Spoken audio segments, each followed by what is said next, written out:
Today I want to share with you top 10 beginner mistakes that I see physician entrepreneurs who want to sell their own online products and service are continuing to make again and again. This is really a come to Jesus moment on this episode of Bootstrap MD.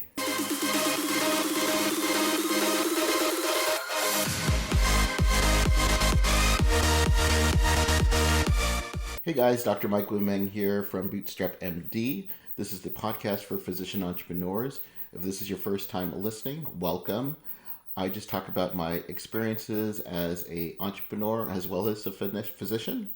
I have a track record of successful online businesses and the track record of not so successful online businesses, as well as I own a number of different medical clinics, mostly cash-based clinics here in the Southern California area.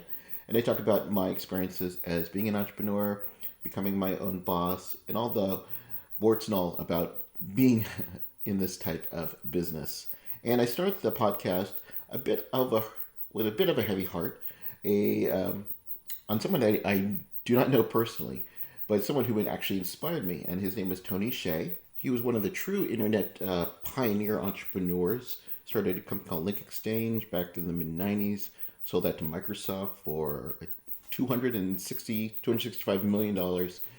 Eventually founded Zappos, which you're probably familiar with, which is a store that continues to sell shoes, and then later sold that to Amazon. And he is also one of the people who is considered one of revitalizing the downtown Las Vegas area. If you've been to downtown, I guess 20 plus years before this, it wasn't the safest of areas. He, started the gentrification of that area. I was recently there a couple of years ago. It's beautiful. And he came out with a book called Delivering Happiness about 2010. And really what I was inspired was, he was one of the first entrepreneurs that after reading his book, that really understood about the culture, building a culture for your company. And previous books that I read about entrepreneurs, and maybe this is something that you're familiar with, that, I had it in my mindset that if you make a lot of money, you usually had to step on people's toes to get there. You had to be ruthless with your competition. And some of the books kind of back that up. Some of the books that I read, you get to be in a certain situation where you have to be cutthroat with what you do. And he was all about, you could be an entrepreneur and you could still be a good dude. You could still not only respect the competition, but you could also respect your staff and treat them and give them a fair wage. And all about what his book says, delivering happiness not only to his customers, to his staff, to his partners, and he kind of lived life.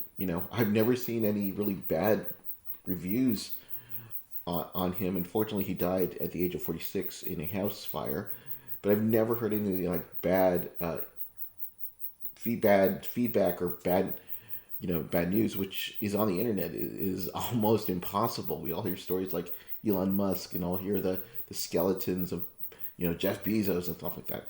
He was one that you never really heard had anybody negative to say about him. And so that it was okay to make money and to still, be cool about it and use money to be involved in cancer research and all the different types of things that he did. So just wanted to give a shout out to him, and he kind of reflections as an entrepreneur, and just wanted to share with you guys today. And it got me thinking about this topic, about mistakes that I've made as an entrepreneur and mistakes that I've seen occur again and again. And if you're someone who is new to becoming your own boss, or you're not sure exactly what it all entails, perhaps this podcast can give you some things to think about before you decide to jump in. So these are 10 common mistakes that I often see as someone who has done many of these mistakes myself, as well as being a mentor or a coach to other physician entrepreneurs. So without further ado, let's get started. So, for dramatic effect, let's go backwards. Number 10, common mistake that beginning physician entrepreneurs make. Thinking that having a great idea means you're going to have a great business. Now, some might be listening to this and saying, oh my gosh, it is. I went out and reached out to Dr. Mike, and this sounds like me. Again, this is just tough love because I've heard this numerous times where you've got a great idea, you think it's a game changer, the greatest thing since sliced bread, but you don't have a lot of business experience. So you reach out to someone to like myself, who maybe have a little bit more experience than you have, and say, hey, I've got this great idea. You have the business mind. I want you to sign an NDA, and then I'll tell you my idea, and then you use your business contacts or business experience and make it successful, and then we'll split the profits. Sounds like a great idea, right? Well, there's a few things wrong with that. Is the first thing, I generally won't sign an NDA because I don't know what your idea is. It could be something that I may have thought of before and that you'll come after me, or my partners may have had that idea, and it could just get really ugly. Number two is I'm not a big fan of original ideas. I know that sounds harsh, but one of my mantras is originality is overrated, and I'd rather have to see where something has been successful in maybe another area, and then maybe you have an idea to just focus on this specific niche than a completely original idea, because that takes a lot of time and a lot of money, and to be honest, there's not a lot of original ideas out there. And if it truly is an original idea, it can probably cost a lot of money to get it out into the mainstream. I mean, launching an Uber or a Tesla, costs a lot of money to get that out there. So, if you've ever watched the show Shark Tank, you know that the sharks, the investors, always want to see that the inventor has skin in the game, that they've shown a pattern of success already. They don't just have an idea. They have a prototype, they've sold it, they've been profitable, and then they go to the shark to see maybe an infusion of capital will take that to the next level. So you always want to have skin in the game. If it's just you've got the idea, figure out and work with someone else who's got the business experience and contacts, 9 times out of 10 it's not going to work. So that leads into my next common mistake.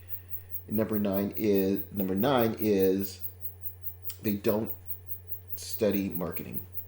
They don't study enough marketing. You could be the best physician in the world, and you've got a clinic, and you have 100% success rate with whatever procedure that you do.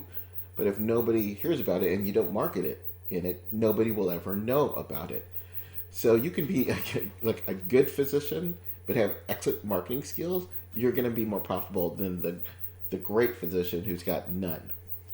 And so that takes time. That takes time investing into courses, investing in a mentor. Oftentimes, what I see happen is they've got this idea, but they don't want to be bothered by learning the business. Even if yourself is not going to be involved in marketing, you need to know what you're spending money on in terms of marketing to see what works or not. You should understand things that I've talked about, the return on investment. You may not be the person to come to with search engine optimization, but you want to know is if you're spending all this money, that it's going to work or not. And I see common mistakes that oftentimes I see this a lot with physicians who want to start up their own clinic. They'll hire somebody else to do the business, and then later find out that they're spending all this money, they don't know where it's going to, and or worse, maybe the partner's stealing money. I've heard almost every story out there. You need to understand metrics. You need to know what's actually working. You don't necessarily need to be involved in actually doing the nitty-gritty of marketing, but you want to understand how it works. It just makes you a better business person. Number 8, they're stuck in research mode forever. I get it. As doctors, we like to research everything. But what happens is eventually you need to get off the pot, right? So to speak. You need to make a leap. Physicians tend to take longer than other entrepreneurs that I work with. With others, entrepreneurs, they may not have the amount of capital. They may not have a 6-figure job to fall back on. it's either, you know, this is successful or bust. And they're way out of research mode. But for doctors, whether it be they're just not confident, other times it could be legal issues. They'll hire an attorney and they'll spend all this money. And you know, with attorneys, you know, they'll gladly take your income. You know, some attorneys will. They'll gladly take the money to invest in it because they can always find something wrong with it. Um, when it ends up happening is you never launch the product or business and you're just giving off excuses. So, you know, like I said, do the marketing, understand what marketing works, but eventually, you know, if it's gone on like a year or you haven't launched it, you're never going to launch it. So that's number 8. Number 7, unrealistic expectations. This is usually the entrepreneur who says that I have the idea and I just want you to kind of figure it out. So let's say they've got an idea about weight loss. They think that weight loss is everywhere. Everybody needs weight loss. So I'm just going to sell to the masses, and you know, we're going to make a lot of money. They don't understand. It takes a lot of money to make the marketing work to get it out into the masses. You don't want to sell to everybody. Just focus on your specific niche. It's going to save you a lot more time and money. Other realistic expectations is in terms of the time, the time commitment that it takes to invest in a successful business. If you're an 80-hour surgeon, you're not going to be able to launch a big website that might be taking a lot more time and effort from you. So take the time to understand what are the trends, what's going on. It takes money to create an app, to create a website. You know, another thing that I see oftentimes with doctors is just because we're so busy, we're kind of behind the curve. So I have a few doctors come out to me and they want to study apps. And yeah, apps were great back in 2015, but many people who've got apps now aren't making a lot of money on it because that area has already come and went. You need to know what's the next thing coming in 2025. What is it? Where are they already spending the money? Also, in terms of creating an app, it's not just hiring a developer to create the app. Who's going to actually maintain it? You have to pay those people too, the software engineers. Who's going to be paying for the marketing? These are all aspects that you need to recognize. And maybe an app isn't the best area that you need to go into. Start small. It's okay to start small. Start with just like a course, you know, a recorded course, or just do something for free. Again, you want to make sure. I sound like a broken record, but I've heard this a lot. I've known some doctors who spend 6 figures or more on an app and they don't know if it's making them money. Stop doing that. Get away from it. You know, move on to something else. It's okay to set your site small. It's okay to set your site small. I'd rather you do that than just spend a bunch of money and you don't know where it's going to. Number 6, they're way off on pricing. So I mentioned I like to see what the market is actually paying. So one of the questions I often ask, you know, the student is, how much would you pay for something like this?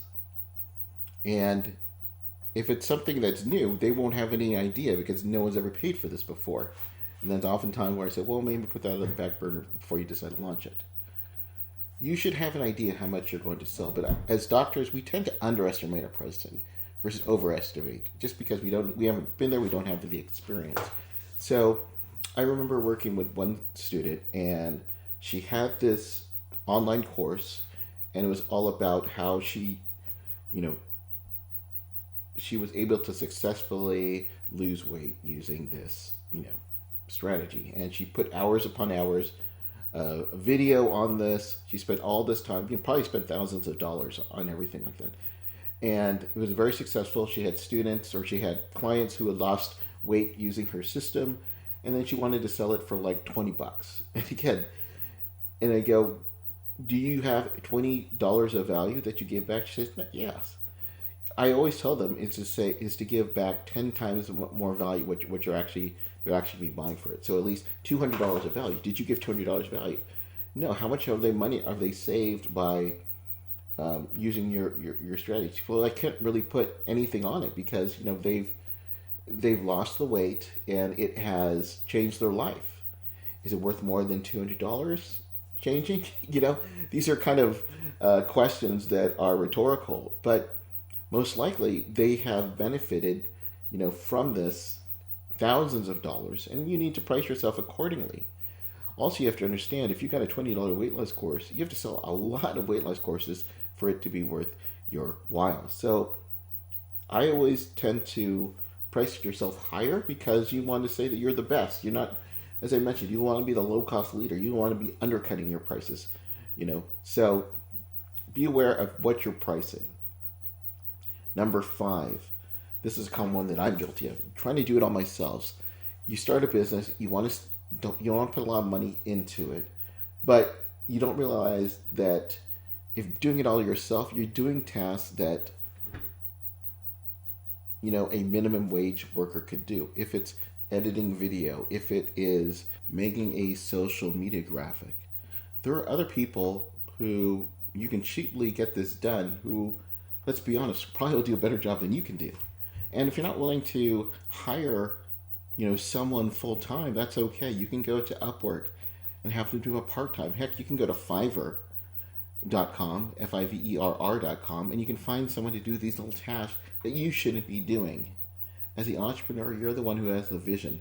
You're not the one who is doing all of these little tasks because it takes a lot of energy and a lot of manpower or woman power to get all of the things that you need to have a successful launch of a business.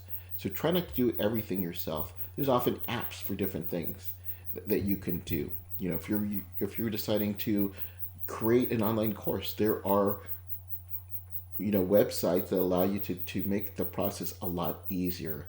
And again, hiring these people, isn't the best use of your time, and it's more cost effective to just outsource everything. Number 4, not willing to joint venture partner or find affiliates. If you're new to business, you most likely have not developed an audience, and that's okay. But if you want your product or service to be successful, you need to find audiences, and you need to incentivize the people who own those audiences to start promoting your stuff.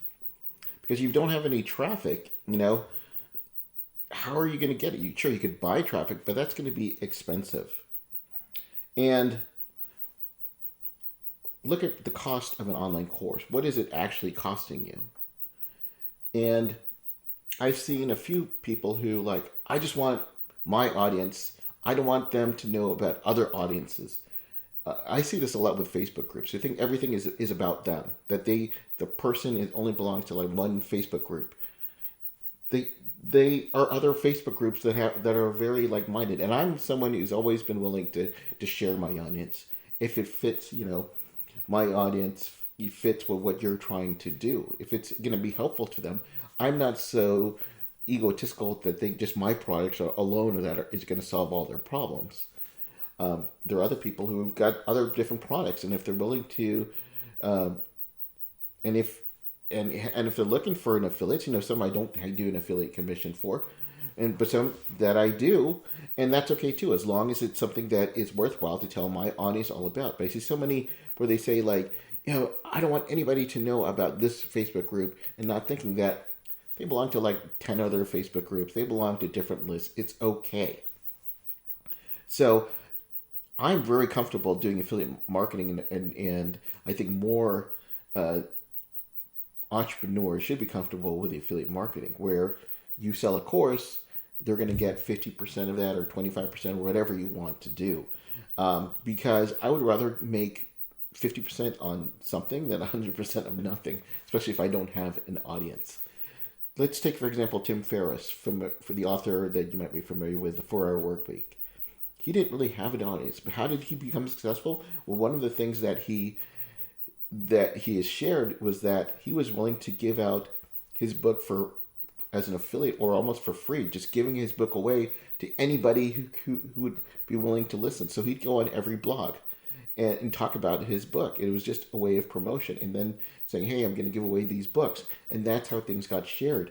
I mentioned at the top about Tony Hsieh. He shared although he was a successful entrepreneur, he was willing to give his books away for free, or the proceeds going to charity. And that's how he got his name known, despite him being a very successful on the entrepreneur.